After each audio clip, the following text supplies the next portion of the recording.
ಇನ್ನು ಈ ಒಕ್ಕಲಿಗ ನಾಯಕರ ವಿಚಾರಕ್ಕೆ ಸಂಬಂಧಪಟ್ಟಂಗೆ ಒಕ್ಕಲಿಗ ನಾಯಕತ್ವ ಡಿಕೆಗೆನೇ ಒಕ್ಕಲಿಗ ನಾಯಕತ್ವ ಅನ್ನುವಂಥ ಯೋಗೀಶ್ವರ್ ಹೇಳಿಕೆ ಇದೆಯಲ್ಲ, ಇದಕ್ಕೆ ಸಂಬಂಧಪಟ್ಟಂಗೆ ಆರ್ ಅಶೋಕ್ ಮಾತಾಡಿದ್ದಾರೆ.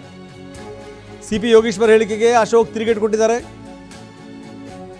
ಏನು ಹೇಳಿದ್ದಾರೆ ಅಶೋಕ್, ಬನ್ನಿ ನೋಡೋಣ.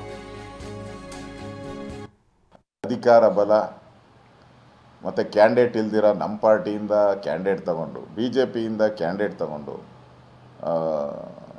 ಒಕ್ಕಲಿಗ ನಾಯಕತ್ವ ಬಂದಿದೆ ಅಂದರೆ ಏನರ್ಥ? ನಿಮಗೆ ಒಕ್ಕಲಿಗ ನಾಯಕತ್ವ ಇದ್ದರೆ ಪಾರ್ಲಿಮೆಂಟ್ ಎಲೆಕ್ಷನಲ್ಲಿ ಯಾಕೆ ಸೋತ್ರಿ ನೀವು? ನಿಮ್ಮ ತಮ್ಮನ ಗೆಲ್ಸಕ್ಕಾಗಿಲ್ಲ ನೀವು.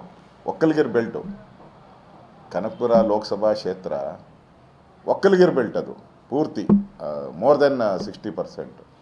ನೀವು ಅಲ್ಲೇ ಗೆಲ್ಸ್ಕೊಳಕ್ಕಾಗಿಲ್ಲ, ನಿನ್ನ ತಮ್ಮನ ಗೆಲ್ಸ್ಕೊಳಕ್ಕಾಗಿಲ್ಲ.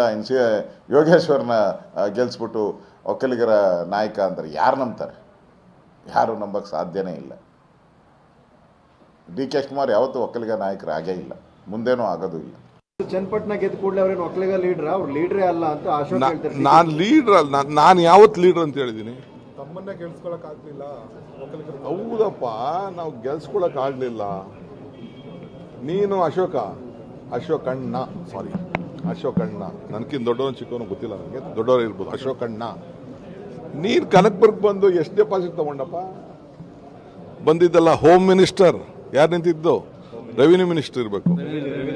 ರೆವಿನ್ಯೂ ಮಿನಿಸ್ಟರ್ ನೀನು ಬಂದಿದ್ದಲ್ಲಪ್ಪ ನನ್ನ ಮೇಲೆ ಕುಸ್ತಿ ಮಾಡ್ತೀನಿ ಅಂತ, ಡಿಚ್ಚಿ ಹೊಡಿತೀನಿ ಅಂತ ಬಂದಿದ್ದಲ್ಲಪ್ಪ.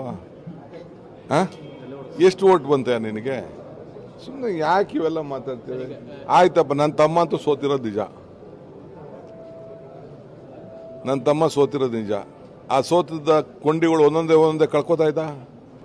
ಅವರ ಏನೇನು ಇತಿಹಾಸಗಳಿದೆ ನಾನು ಹೇಳಕ್ಕೆ ಗೊತ್ತಾ ಇರಲಿಲ್ಲ. ರಾಜರಾಜೇಶ್ವರಿ ಏನಾಗಿದೆ ನಾನು ಮಾತಾಡೋಕೆ ಹೋಗೋದಿಲ್ಲ. ಈಗ ಚನ್ನಪಟ್ಟಣ ಪರಿಸ್ಥಿತಿ ಏನಾಗಿದೆ ನಾನು ಮಾತಾಡೋಕ್ಕೂ ನಮ್ಗೆ ಗೊತ್ತಿದೆ. ಪಾಲಿಟಿಕ್ಸು